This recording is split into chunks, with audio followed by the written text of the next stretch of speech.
के समस्त बीमा अभिकर्ता साथियों का वंदन अभिनंदन करते हुए आज के वीडियो की शुरुआत कर रहा हूं और जिसका शीर्षक है कि बीमा अभिकर्ता के रूप में आपको किस प्रकार से काम करना चाहिए, किस किस सेगमेंट में काम करना चाहिए। और हमारे हजारों बीमा अभिकर्ता साथियों ने लगातार मुझे लिखा कि आज के बदले हुए 2023 के माहौल में, जिस तरीके से माहौल पिछले 15 साल पहले था लेकिन आज नहीं है, आज के बदले हुए माहौल में हमें किस तरीके से काम करना चाहिए, इसके लिए आप एक वीडियो जरूर बनाइए। इसलिए आज इस संडे को मैं आपके लिए वीडियो लेके आया हूं। निश्चित रूप से ये वीडियो आपको एक डायरेक्शन देने में जरूर मदद करेगा। लेकिन इससे पहले मैं कुछ लाइंस आपके लिए। हो गई है पीर पर्वत सी, हो गई है पीर पर्वत सी, पिघलनी चाहिए इस हिमालय से, कोई गंगा निकलनी चाहिए। आज ये दीवार पर्दों की तरह हिलने लगी, लेकिन शर्त तो ये थी कि बुनियाद हिलनी चाहिए। हर शहर, हर गांव, हर नगर, हर कस्बे में हाथ लहराते हुए तेरी बात चलनी चाहिए।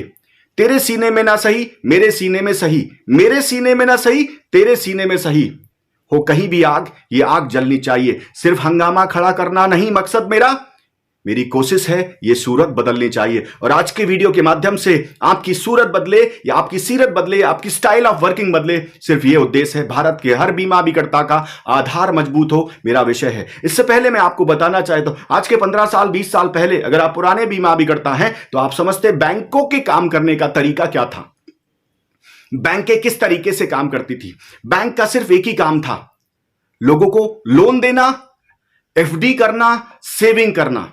ज्यादातर बैंकें यही करती थी।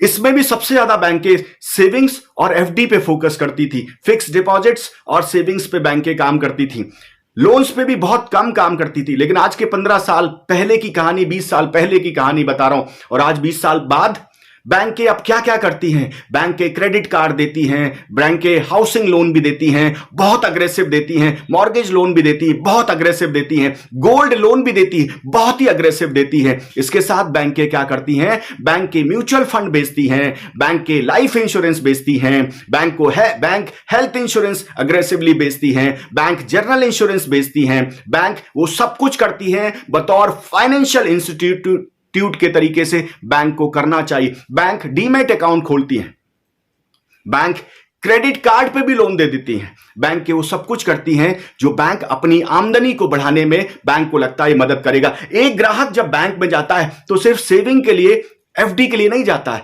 बैंकों को समझ में आ गया है कि वो इंश्योरेंस भी लेगा, वो जनरल इंश्योरेंस भी लेगा, वो हेल्थ इंश्योरेंस भी लेगा, वो क्रेडिट कार्ड भी ले सकता है, वो हाउसिंग लोन भी ले सकता है, वो गोल्ड लोन भी ले सकता है, मॉर्गेज लोन भी ले सकता है, म्यूचुअल फंड भी खरीद सकता है। वो सब कुछ कर सकता है क्योंकि उसके पास अगर पैसा है तो हर क्षेत्र में वो कुछ ना कुछ करता है। ये बैंक को 20 साल पहले समझ में नहीं आता था, आज समझ में आ गया। बतौर बीमा अभिकर्ता आपने जो 20 साल पहले अपनी सोच बनाई थी, क्या वो आज बदल चुकी है? बीमा अभिकर्ता के रूप में आप किस तरीके से काम करें? क्या आप सिर्फ बीमा अभिकर्ता हैं या फिर आप फाइनेंशियल कंसल्टेंट के रूप में काम करते हैं? अगर आप सिर्फ बीमा अभिकर्ता हैं तो आपकी वो सोच 20 साल पहले पाली है और वही रहेगी। सिर्फ आप इंश्योरेंस ही बेचोगे, सिर्फ आप सेविंग ही बेचोगे।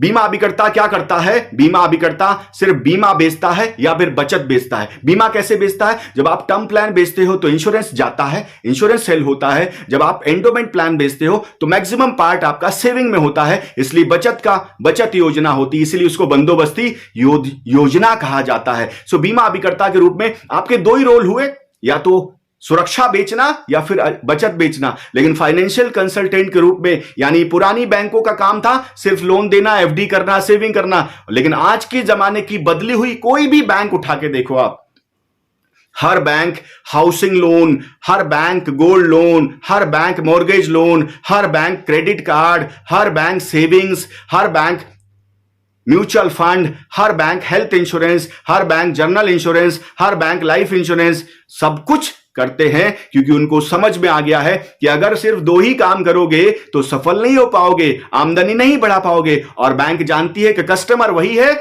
उससे अलग अलग तरीके से, अलग अलग चीजों के लिए, अलग अलग प्रोडक्ट के लिए और पैसा कमाया जा सकता है। तो क्यों ना हमारा कस्टमर किसी और के पास जाए, हमें ही क्यों ना दे। ऐसे ही मैं आपको कहना चाहता हूं, बतौर बीमा अभिकर्ता कभी आपने सोचा कि सिर्फ आप टर्म प्लान और एंडोमेंट प्लान तक सेविंग है? क्या अपने आप को उस दायरे में आपने रखा हुआ है? तो इसका मतलब क्या हुआ? ग्राहक के पॉइंट ऑफ व्यू से सोचिए, आपका ग्राहक सुरक्षा लेता है आपसे, बचत लेता है? क्या आपका ग्राहक म्यूचुअल फंड किसी और से नहीं लेता? क्या आपका ग्राहक निवेश नहीं करता? ग्राहक की 3 सबसे बड़ी आवश्यकताएं होती हैं। पहली आवश्यकता सुरक्षा, दूसरी आवश्यकता बचत और तीसरी आवश्यकता निवेश। Safety, savings and investment. सुरक्षा, बचत और निवेश। अब ये आप सुरक्षा दे पा रहे हो या बचत दे पा रहे हो, लेकिन क्या आप उसे निवेश दे पा रहे हो? अभी कंपनी के बारे में सोचते हैं। आप जिस भी कंपनी से, एग्जांपल के लिए आप LIC से, आप LIC को एज अ ग्रुप देखिए। LIC बतौर बीमा कंपनी जब काम करती है तो सिर्फ इंश्योरेंस बेचती है, लेकिन LIC जब ग्रुप के रूप में काम करता है तो वो म्यूचुअल फंड भी बेचता है, हाउसिंग लोन भी बेचता है, लोन्स भी बेचता है और भी बहुत सारे काम करता होगा, जिसकी जानकारी आप विशेष रूप से निकालेंगे तो आपको पता चलेगा। लेकिन जब वो बीमा कंपनी के रूप में काम करता है तो बीमा ही फोकस करता है। ऐसे ही मैं आपको कहना चाहता हूं, एज अ ग्रुप जब आप अपने आप को सोचते हैं, जब आप अपने आप को सिर्फ बीमा अभिकर्ता मान लेते हैं तो सिर्फ बीमा पर सीमित रहते हैं। लेकिन मेरे लिए तो विडंबना की बात यह है कि बीमा अभिकर्ता के रूप में भी भारत के 90% बीमा अभिकर्ता हेल्थ इंश्योरेंस नहीं बेचते। भारत के 90% बीमा अभिकर्ता जनरल इंश्योरेंस नहीं बेचते। भारत के 90% बीमा अभिकर्ता निवेश के लिए म्यूचुअल फंड नहीं बेचते, यानी उस सेगमेंट में काम ही नहीं करते, अपना दायरा नहीं बढ़ाते। और दायरा ना बढ़ा के आप कुएं के मेढक के तरीके से जब रह जाते हैं तो आपकी आमदनी, आपकी प्रोडक्टिविटी कम हो जाती, एनर्जी बहुत लगाते हैं, बहुत मेहनत करते हैं, बहुत ताकत लगाते हैं, और आपके उसी कस्टमर से जनरल इंश्योरेंस कोई और लेके जाता है, हेल्थ इंश्योरेंस कोई और लेके जाता है, म्यूचुअल फंड कोई और लेके जाता है, लेकिन आप कुछ नहीं कर पाते। मैं आपको कहना चाहता हूं, 20 साल पुरानी सोच आज काम नहीं करेगी। आज ये सोच आपको लगातार कमजोर बनाएगी। आपको मजबूत बनना है और आपको समझना है। अब प्रॉब्लम कहां पे है? प्रॉब्लम है आपको पता ही नहीं कि काम कैसे करते हैं।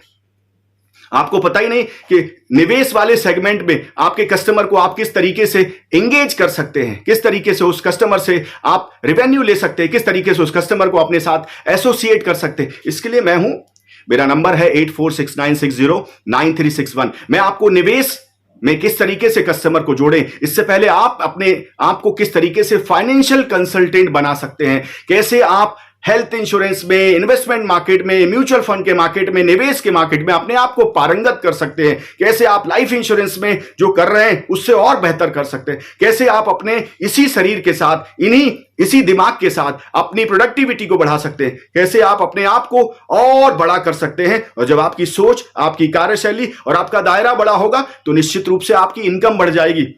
मेरी बात अगर आपको समझ में आई और अच्छी लगी तो निश्चित रूप से कमेंट करिए, और वीडियो अगर बहुत ही अच्छा लगा तो आप अपने कमेंट्स मुझे लिखिए कि वीडियो के माध्यम से आपको क्या समझ में आया। मैं आपको कहना चाहता हूं, जब कस्टमर की सोच बदल गई है, कंपनियों की सोच बदल गई है, तो बीमा अभिकर्ता को सिर्फ बीमा अभिकर्ता नहीं रहना चाहिए, क्योंकि बीमा अभिकर्ता के रूप में आप सीमित रहते हैं, आप संकुचित रहते हैं, आप छोटे दायरे में करते हैं काम। लेकिन जब आप अपने आप को फाइनेंशियल कंसल्टेंट मानते हैं तो आपको जानना पड़ेगा कि फाइनेंशियल कंसल्टेंट कैसे बनते हैं। अपने आप को उस माहौल में, उस ट्रेनिंग प्रोग्राम का हिस्सा बनाना पड़ेगा, जिस ट्रेनिंग प्रोग्राम को मैं देता हूं, जिसके माध्यम से आप अपने आप को मजबूत बना सकते हैं, फाइनेंशियल कंसल्टेंट बना सकते हैं, और आपके ही कस्टमर का वो सब कुछ आप प्लान कर सकते हैं जिससे आपकी आमदनी बढ़ सके। अगर आपके दिल में ऐसी तमन्ना है तो निश्चित रूप से मेरे इस नंबर पर 8469609361 पे कॉल करें या फिर व्हाट्सएप में अपना प्रोफाइल लिखें,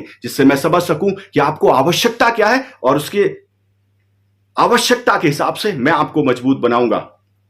गांव-गांव, शहर-शहर जाऊंगा, आपके आधार को मजबूत बनाऊंगा। यही मेरा संकल्प था। इसी संकल्प के साथ मैं आपको दिल की बात कहना चाहता हूं। वाकई में अगर आप मजबूत हैं तो आप सफल हैं। अगर आप अपने दायरे को बढ़ाते हैं तो आप सफल हैं। आप अपनी नॉलेज को बढ़ाते हैं तो आप सफल हैं। आप उस क्षेत्र में काम करते हैं जिससे और ज्यादा ग्रोथ हो सकती है तो आप सफल हैं। अगर नहीं तो निश्चित रूप से आप संकुचित और सीमित दायरे में हैं, जो गलत है। भारत के हर बीमा अभिकर्ता को मैं मजबूत बना सकूं, इन्हीं विचारों के साथ ये वीडियो अगर आपको अच्छा लगा तो निश्चित रूप से आप कमेंट करिए, मुझे बहुत ही अच्छा लगेगा। Thank you so much for watching this video. आपको और आपके पूरे परिवार को मेरी ओर से बहुत बहुत शुभकामनाएं और बधाई।